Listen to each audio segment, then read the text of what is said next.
มาสุงกากว้ามมังอันในเพราะว่ามันมีพรดีปุ่นดาตัวเจ้าเก่าปันพรดีปุ่นดาเจ้าเก่าเขาอย่าไปกว่ากลุ่มซุ่มข้าวยามเสกว่าเทียงเข้าอยู่กว่าว่าเข้าอยู่กว่าหม้อเขาดังเข้าอยู่ในเขาใกล้เปลี่ยนกันออกมาปองมาแล้วความนั้นจะลองอย่างสังกว่าหาเทียงกันเอาความตีมีโหมีหางนั่นเสไล่มาเทียงกันไล่มาพิษกันไล่มาหม้อกันวายมาเทียงกันน่ะเสเอาลาดต่อกันก็มีซึ่งในก็เขาตีใกล้หันกันอยู่เมื่อในเจ้าเดมาใครนี้นักศาสตร์อันหนึ่งศาสตร์นั้นก็มาลูตาศาสตร์เนี่ยนักศาสตร์คนนั้นก็เขาเทียงกันตีอันโปมีลองมีตั้งสังเสไล่มาเทียงกันไล่มาพิษกันอยู่นั่นโดยลองเทียงกันให้เสเมื่อพระเป็นเจ้าตึงมีอยู่นั้นสั่งมีเจ้ายาหาน2 ป้าอยู่ยาหาน2 ป้าในป้าหนึ่งสื่อมันห้องว่าการามัตเถเนแทงป้าหนึ่งได้สื่อมันห้องว่าสูนุมัตเถเนขา2 ป้าในสั่งเทียงกันอยู่ขาเทียงกันสังหลาป้าในสิ่งขาเทียงกันว่าเรือน3ในกัดสีเปื้อนเน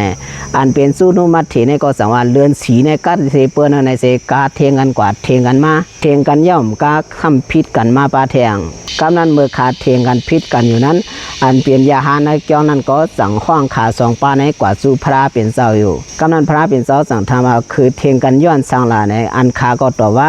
เดือน3ในกัดสีเปื้อนเจ้าเฮาในกำนั้นอันแทงป้า1 3 บาทเดือน4ในกัดสีเปื้อนเจ้าเฮาในเสลาดพระเป็นเจ้าอยู่พระเป็นเจ้า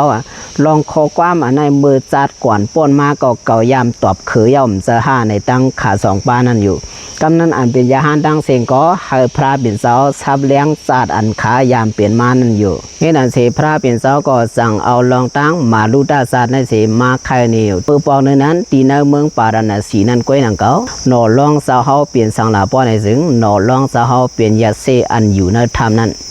ก็ว่าหนอลองสาวในมีพงดังโกอภิญินเสอยู่ในธรรมแลตีในธรรมนั้นก็สั่งมีเสือตัวหนึ่งเสสั่งสีตัวหนึ่งอยู่ซ้อมกันอยู่สั่งสีได้เสือในก็อยู่มาเสมอเล็กๆอันเป็นเจ้ายาเสก็อยู่กลางกับมาตีในธรรมนั้นดังถึงอันเป็นสั่งสีได้เสือในไล่หันเจ้ายาเสนั่นกูมือกูวันเพราะว่าเจ้ายาเสก็ขำซ้อมมาไล่เขานำสั่งมาหาในก็มาเลี้ยงอันเป็นเสือได้สั่งเสียในเสือได้สั่งเสียในก็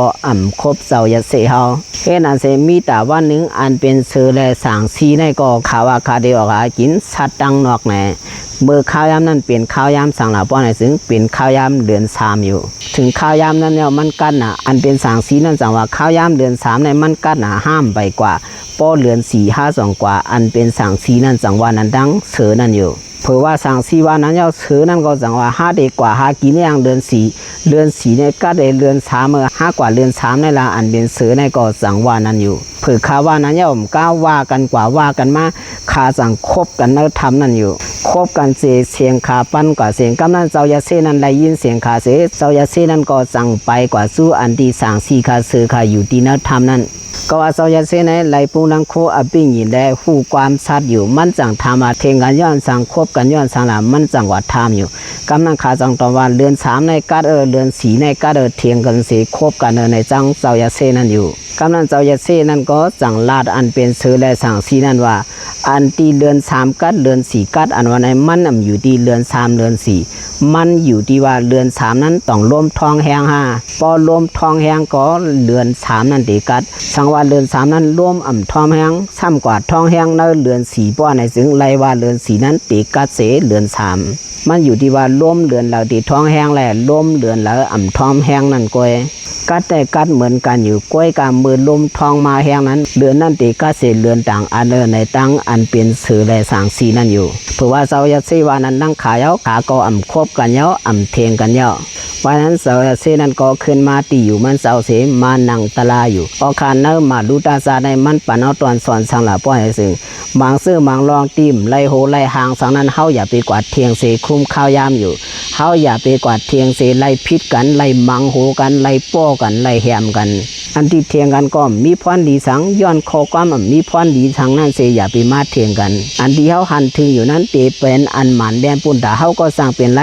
หมันแม่นปุ่นตาเขาก็สร้างเป็นไรกอบตั้งหันถึงโกในมันเหมือนกันอย่าเปียวคอความนั่นเสไล่กว่าพิษกันไล่กว่าเทียงกันแน่พอขานโนนั้นนักษาโนนั้นเตปันตั้งหูพี่น้องเขาเสียนั่นอยู่สาวเฮาเสียงตีงอนมาซึ่งกูก็ค่ะ